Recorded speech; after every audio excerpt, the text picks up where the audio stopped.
Hey everyone, welcome back to DC-Cember as we continue on the top 10 villains from Batman the Animated Series. We're going to start with our number 6, Poison Ivy. Hey, aren't you that plant lady, Poison Oaky? Ivy! Poison Ivy! Sorry!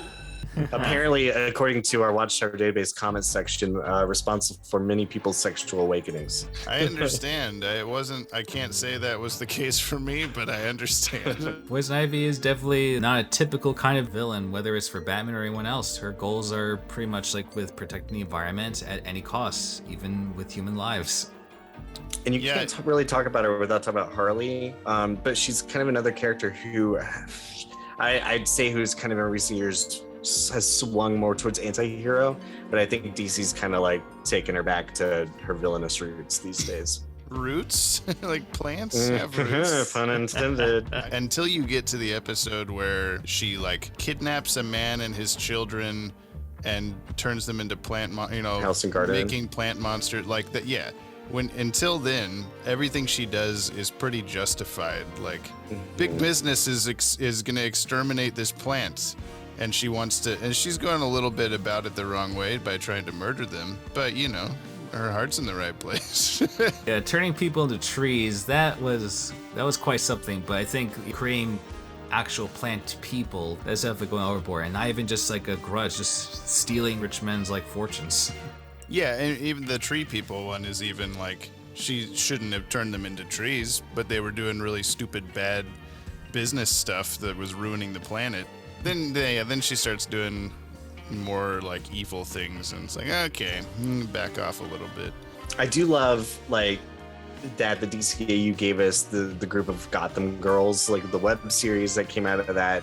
Ivy's relationship with Harley and their friendship with Catwoman. That was kind of a cool, unique thing that Paul Dini and the DCAU started.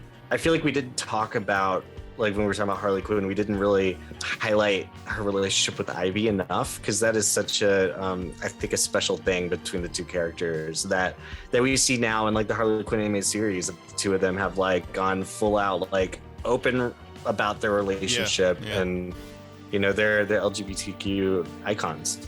True, yeah, because as far as in the general concept, both of them had like abusive people in their lives, and that's why for Ivy, she's definitely not much of a collaborator. She's, except for Harley, because like I guess with Harley she sees a kindred spirit. And The I also only like that. human she likes. Yeah. And her arc in Batman Adventures Volume 2 is really cool to see her. Maybe she's a clone, a plant clone. But then to pair up with Alec Holland and start getting into more of the Swamp Thing lore in the DCAU, then actually see Swamp Thing appear in Batman and Harley Quinn. Pop up out of the water and then go back down. Well, that was a big-ass bucket of nothing. Yeah, it makes you wonder, like maybe Ivy has created like several plant clones just in case, because at least by House and Garden concept, they only last for a while. By chemistry, it's probably perfected so that way they can last longer than just 3 days without having to like, you know, look monstrous unless you rip off their skin. That's right, which isn't too hard to do, apparently. They're Jolly Green Giant birthday suits, as I think. Yeah. Yeah, but that's what's sad is like I liked how she was all about with the environment, but then like towards TMBA, it just became more or less like with the stealing money, just getting by with Harley in this case. I mean, probably is going to use funds for environmental causes, but I don't know, just misses that touch. Her motivations definitely change. It's almost a bit more, she's like, well, I tried to change the world and I can't, so now I'm just gonna live with my friend and we're just living. We're just out here living. Plus with her design change, I felt like it's very Friends-esque with the hairstyle. Like, I can't determine if she's more of a Rachel or Monica. It's a Rachel. 90s hairstyle. Definitely Rachel. Still, like, I think with her design choice, like, it's not bad, but I still kind of miss the BTAS design. I like the BTAS design better overall, but it doesn't like help that every episode she looked a little bit different than the last time we saw her. TNBA and onward kind of perfected the style is sleek and simple enough that anybody can draw it pretty much exactly the same. You're not interpreting how big her head is or how long her hair is or whether she's wearing pants or not. That kind of a deal. So Yeah, just like how went like regular skin, then white greenish skin, then full on green. I'm like, what's the point here? Are you just leaning more towards the comics or doing your own thing or what? She's a clone, Brian. She's a clone. Watch our video on Always that has Poison been. Ivy planter person. Watchtower Database. Now for the truly cream of the crop. Number 5, Raish or Ra's al Ghul, depending on your favorite version. Allow me to introduce myself. I am he who is called Raish al Ghul. The demon's head. I thought you were only a legend. I am quite real. But as far as for villains go, Raish is definitely one of the most unique Batman villains out there, especially for the BTAS version, very James Bondish kind of villain. Yes. Yeah, absolutely.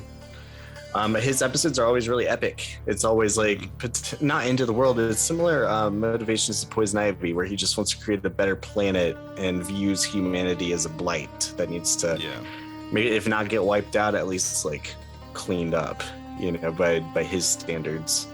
And then there's an episode called Avatar near the end of the Batman anime series that was kind of more of an Indiana Jones style story. So Raish is kind of a little Bond-like, a little Indiana Jones-like. There's some overlap there.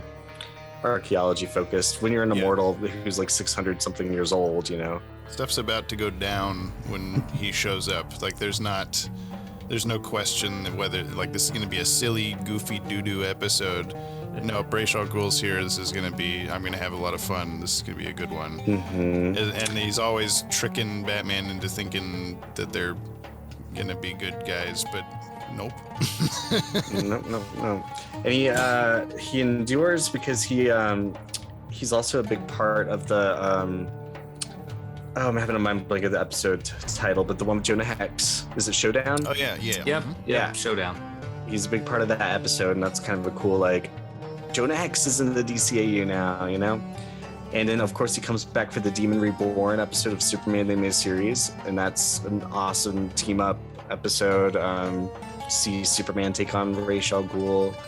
Batman's got this really cool design in that episode too. His ears are slightly longer for some reason. I've always thought whoever animated, I know, James style. And then you can't talk about him without bringing up the Batman Beyond episode Out of the Past. And it was that episode where we learn about the near apocalypse of 2009. What is a more impactful event on the DCAU? That's the DCAU's Clone Wars. The most impactful event we've never seen. It's interesting to see with Raish's storylines after the Demon's Quest. It became more with trying to find other ways to keep himself alive. It came just with the Avatar, then stealing Superman's, strength. Then with Batman Beyond, how he was willing to pretty much sacrifice his daughter just so he can survive. Though that one's pretty messed up. I think that in some ways what he did to Talia was more messed up than what Joker did to Tim Drake. And he makes out with Bruce in that episode as his daughter. Yeah, I think he just kisses him on the cheek or something. Do they? I don't know. I feel like there might be a scene in between the I think you're scenes. inventing. You wanted that to happen, but This is my headcanon. Yeah, I mean, he was trying to be his daughter's matchmaker, so there might be a reason why. yeah. Would you get with Bruce Wayne? Okay, fine, I will. I guess. As far as for Raish, nothing really too negative because I like that despite his obsession with eternal youth, he's very more calm, collective, equally skilled through his many, many years of training and studying, and the fact that his actions take Batman out of Gotham to various corners of the world. And he's proven to be a danger for someone like Superman or any other DC characters. Yeah, I wish that we saw more of him outside of BTAS, but I remember back in the day the Justice League Toon Zone fan site had a speculative page on villains that might show up in Justice League, because Justice League was currently airing, and one of them was Raish al Ghul, but then the commentary from the webmaster Carcole was just well, I mean, it'd be cool, but he's had his day in Batman, and I think that's almost a silver lining of the Bat embargo eventually, is that they were forced to use characters that, Vandal Savage essentially fills the Raish al Ghul role while being a different character with different, personality and stuff that you can play around with. Oh well, I guess goes to show that Raish doesn't need much of a group of people besides his own league. so to speak. Let's not forget that Raish has other children, because besides Talia, there's also like Arcade Duval, as you mentioned, in Showdown. And probably a lot Doing more much. children than that. Do you really think, Detective, that in my 600 years of life I would have sired only one offspring? Thanks for watching. Stay tuned, as tomorrow we'll continue with our list for the week. Also, be on the lookout for the upcoming Multiverse fundraiser on January 20th to the 22nd of next year. And click on the link to check the newest series, Anonymous, at their website and see its first 2 episodes for free. Be sure to like and subscribe for more content, as more will come on DC-Cember.